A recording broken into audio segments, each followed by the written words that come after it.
So welcome to District 4, to the point for information and news. I'm your host, A-Love. We are talking financial literacy, but it's going to be against the backdrop of racism in America.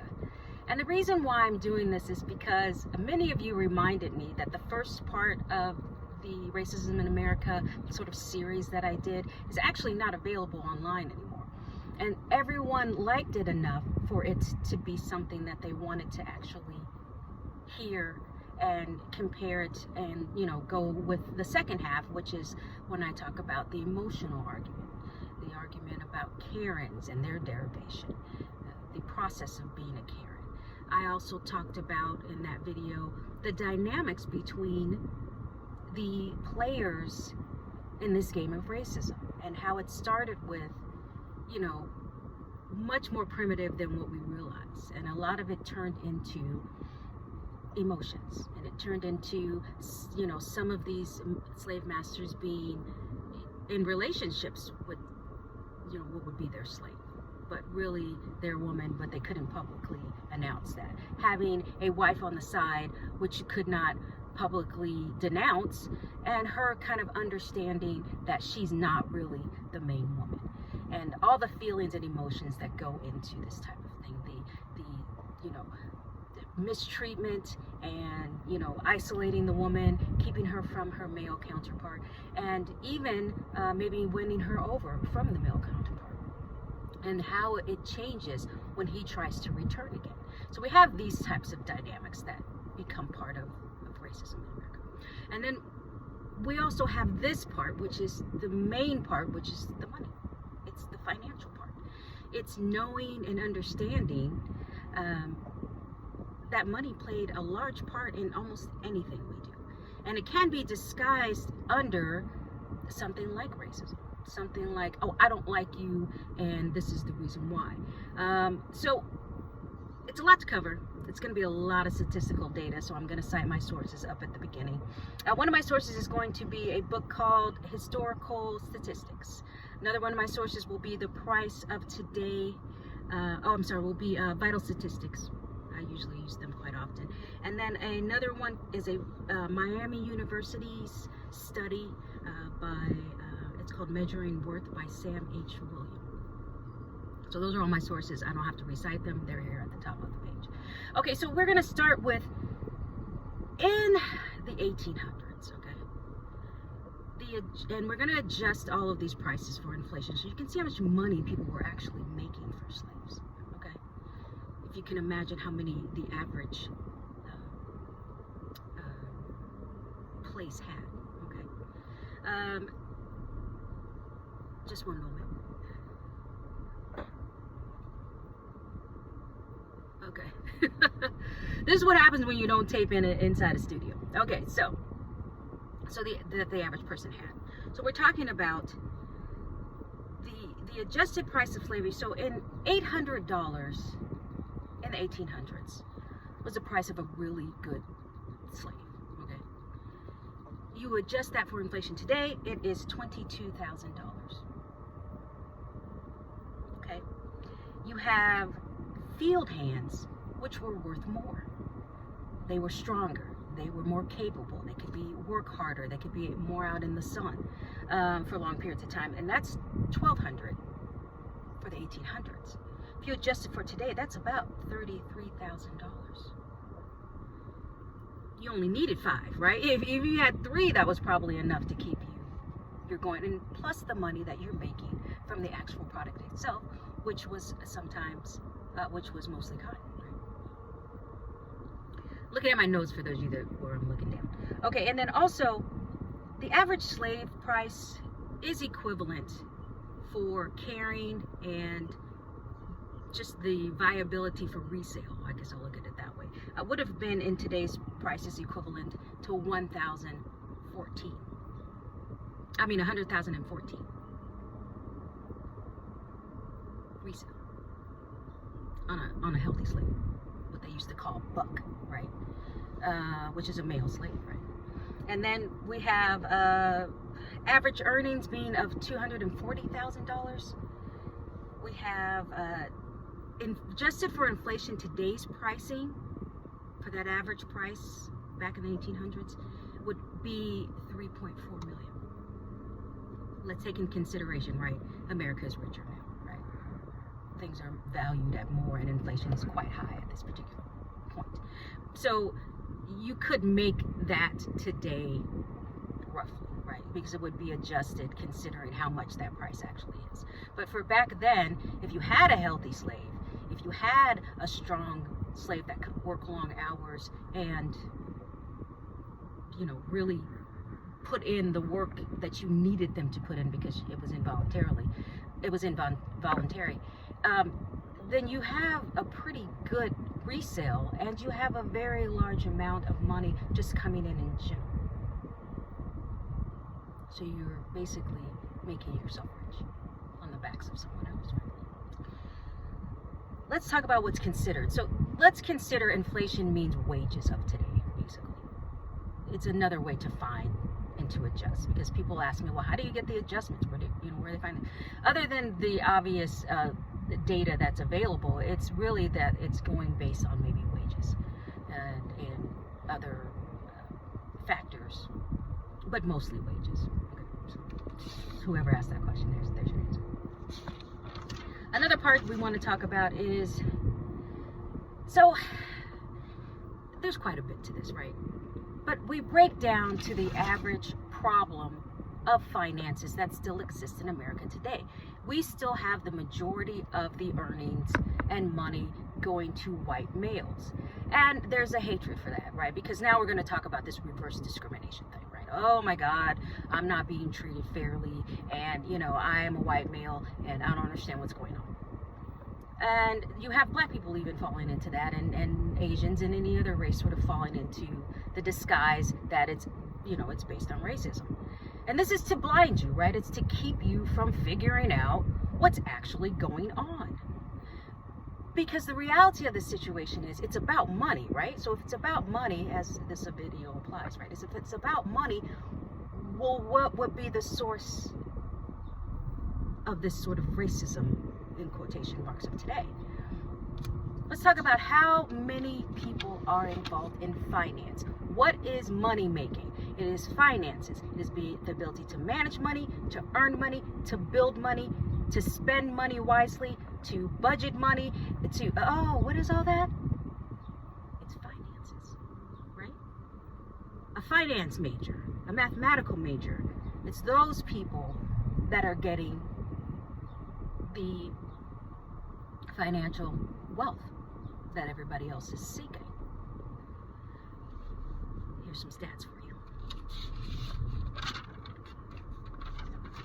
In financial majors as a whole, 6.49% in 2004 were African American. We have 8.82% were Asians, and then nothing else, right? Maybe a mixed person or two. I didn't do that stat. But we have 85% of whites, primarily males, being in finance in some fashion. Whether you're an analyst, an economist, an accountant, a high-level auditor, a analyst, anything. I said analyst already, but anything. Just involving how I make money, how I keep money, how I budget money, how I handle money. Now, the economy, which is the whole of the United States, is also managed by finance people. So you're making people money. If you remember, and I love to use this as an example, the next generation of Roots, which was the free generation, the first free one, other than the obvious, okay, he was mixed, but the first free one bought his family out of slavery and didn't have to experience slavery in the same way because he could make the slave master money. That's Chicken George, right? Or George. At the end of the day, he paid to get himself free. He was able to make money. Everybody wants to remember the bad parts of Roots, right? Everybody wants to analyze. Nobody looked at the second half. You know, they wanted to analyze how brutal it was and how harsh it was. And at the time, that needed to be said. So it needed to be the focus. But Alex Haley himself, who wrote Roots, who became the staple for how everybody viewed racism and got a chance to expose some of the things that were happening, also acknowledged that there were more parts to it. He acknowledged that at the end, George bought his way out of slavery. He was able to earn money. He also acknowledged that the dynamics of the emotions when he did Queen, which was the other half. So I think it's a naivete in people that don't research more and understand that there are more dynamics to that. Racism still exists in today's society because look who's running the finances. It didn't change. It's still the same. If you look at my other video, I talk about how women, I'm sorry, I have hair. I talk about how black women became the secondary, right? There were white males and black women, but if you look at the statistics of that 6.49% that are African Americans in finances, 37.1% of them are female. Okay? Whereas 15% out of the 8.82% in the Asian community are males.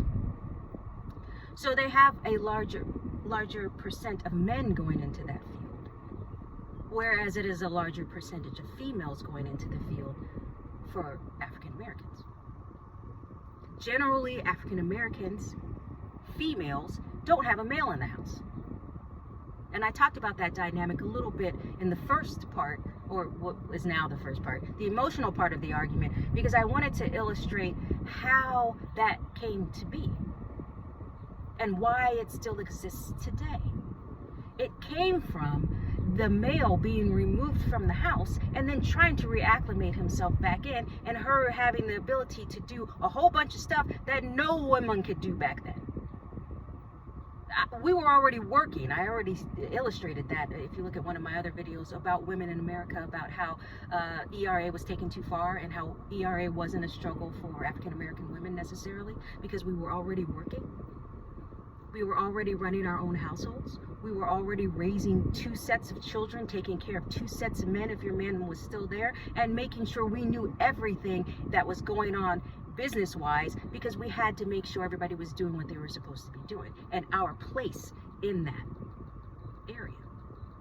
That is a lot of strategic thinking if you think about it, right? So there was a lot going on. So it makes sense that we would think, well, finance.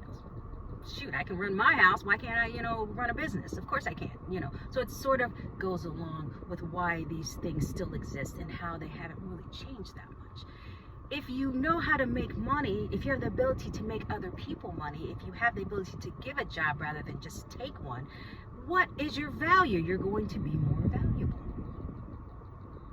It's why you were in slave days told not to read.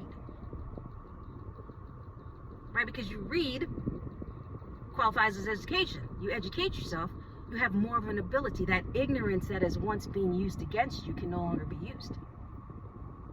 You see. And I say that because it's the truth. It just is. If you think about, even as if you're a white person and you have a father that owns companies, he's going to raise you differently than a person that only ever worked at a company. Especially if it's especially if it's blue collar work. There's a difference there, you see. Because you can only teach what you know. Right? If you don't know how to read, you're not going to have as strong of an advantage of a person that knows how to read. Right? If you go to Mississippi, a lot of the older community don't read. Now, this is not statistically based, so you can go look up the statistics on that, but I have found that that is actually a reality even today. Fact check me, please. Okay. Don't want that again. I was reading like I thought it was live. Okay, so I read an article, and I can't remember the name of the article, but it was in the first, and I want to use the data from that article, and it was about white people in America making more money. And it was a young girl that did a study. And the study goes into the ability to borrow money from family members, the ability to earn money, the ability to go into certain jobs, and what jobs you actually have. She took some statistical data from the vital statistics and incorporated that into her ultimate number. And her number said that whites, just as a white person, earned $385,000 roughly more, and had the ability to earn that much more than any other race. And right away you go, oh, because they're holding down the minorities. And some of that is probably true, but they're holding you down in a way that you could actually change, which is financially. It is why they burned, everybody was outraged when they burned the all-black town that had its own, you know what I'm thinking about, I'm sorry. There was an all-black town that had its own economic system. And they burned it down. They meaning racist white people, right? Why? Because now you're earning money. You're building money. You're building finances. You're giving the people that weren't really racist the ability to work with other people that had another financial option. So they wanted to take that away. You happen to be black because they wanted to keep you down in that way. So I say all that to say that was the first part of the video. The first part that I did, and everybody wanted to know the numbers for that. And if you think about the reality of how many people are in finance, what is happening makes perfect sense. The more people that are now getting into the careers of finances, which you should, I have, and I tell people this all the time, a mentor that happened to be a white male. I did not seek him out in that way, and he did not seek me out because I was a female or African American. We just happened to have met on the lot a while ago in Paramount Studios, and he just saw in me maybe a drive or a desire to build things or to own something, and he nurtured me. And I say that he was white not because it mattered to me or even mattered to him. It matters because his teachings were different than I would have learned from someone else. Now I did, God bless it, lucky enough have a father that owned businesses, so I did get a lot of my teachings from him. But he enhanced it in a different way. And it was me being nurtured throughout my entire journey to finances, or my entire journey to just build a career. And behind the scenes, he was able to help me, and I didn't even know he was helping me for a period of time. So that's the opportunities you're able to give when you do financial work, right? You'll always work anywhere because you'll always know how to make the company money. You can always own something because you know how to build money into something from nothing, or into something from something small. It's really why I don't ever worry too much, because no matter what I'm doing, I could lose everything and live in a cardboard box, and I'm not going to be in that cardboard box for very long. I might be homeless for a week or two, homeless for maybe a month or two, but the minute I have an opportunity, I'm just going to build myself right back up. So what makes you poor is your inability to start over and move forward. Right? Everybody, you hear stories all the time of when people were building companies, billionaires that are prevalent today, that they'll tell you that there was a time when they didn't have anything. Or they'll say, I had to borrow money from my family. And that's, humiliating when you're not learning how to earn your own money. You have to go to your parents and ask. Or some people didn't have their parents to ask. But it is why that saying says, if you took the money away from all of the billionaires, because people think, oh, they're lucky, they're this, they're that. They got money from their parents, but you still have to build that. If you took it away, 2 weeks to 30 days later, the situation will be back reversed. You hear me say it all the time. Finances is a state of mind. And it is because I understand that sometimes you get wiped out and you have to start all the way over. At any income level. If you look at people now, a lot of people lost money in the stock market. 2008, a lot of people lost money in the stock market. A lot of people lost money in the stock market when there was the Great Depression. A lot of people lost money just now because everything's so expensive, and now inflation makes your dollar mean less. So it's not a question of how much you have. It really isn't. It's not a question of, it might be how much you keep, but it's how you know how to build, how you use your dollar. It's why lottery winners, I love this statistic. Oh, it is probably larger now. 75 to 78% of them go broke again. This is somebody giving you millions of dollars, just handing it over to you because you got lucky. Because millionaires and billionaires did not get lucky. They had to learn how to build on that. So this is the counter to that argument that a lot of people say, well, they're given money and their families have money and they've given opportunities, and that is true. But if you can't build on that, you're not going to keep it. And it's the same thing when you win lotto and someone just hands you money. And you don't know anything about financial literacy. Nothing at all. It just simply means that you will lose it in about 5 years, depending upon how much you have. Sooner if you had less than, just a couple million. If you had like 100,000 or 300,000. Okay. So racism in America still exists, and it will continue to exist until we realize it is sometimes a mask. Sometimes somebody will pick the one thing they have against you to mentally take you down. So let's say I don't have anything else to say bad about you,